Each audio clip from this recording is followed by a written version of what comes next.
আমরা যাতে নির্ধারিত সময়ের আগে প্রচারণার যে আচরণ বিধি রয়েছে সেটিকে মেনে চলি এবং বিভিন্ন স্থানে যে পোস্টার ব্যানার লাগানো হচ্ছে আমাদের সমর্থকেরা আমাদের সম্মতি না নিয়ে হয়তোবা এখনই সেগুলো লাগাচ্ছেন এবং সেগুলো পরিষ্কার পরিচ্ছন্ন করতে সিটি কর্পোরেশন এবং তাদেরও বেশ সমস্যা পোহাতে হচ্ছে।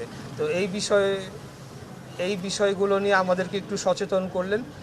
এর পাশাপাশি উনি বললেন যে আমরা যাতে জনগণকে উদ্বুদ্ধ করি আগামী 12ই ফেব্রুয়ারি যাতে সকলে ভোট কেন্দ্রে উপস্থিত হয়ে ভোট দান করেন এবং এরকম একটা সৌহার্দ্যপূর্ণ পরিবেশে সেখানে এটি সম্পন্ন হয়েছে। আমি ছিলাম সেখানে, জামাতে ইসলামের প্রার্থী ছিলেন বা মেজর দুইটি পার্টির যদি কথা বলি এবং সর্বমোট 6 জন কোয়ালিফাই করেছেন, না 5 জন ঢাকা 6 আসন থেকে সর্বমোট 5 জন কোয়ালিফাই করেছেন।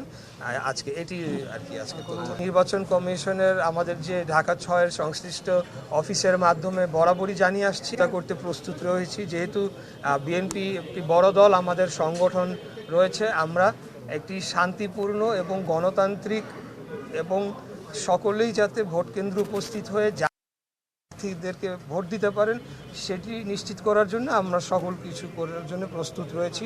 প্রার্থী হিসেবে, একজন নাগরিক হিসেবে এটি আমি রিটার্নিং কর্মকর্তাকে জানিয়ে এসেছি।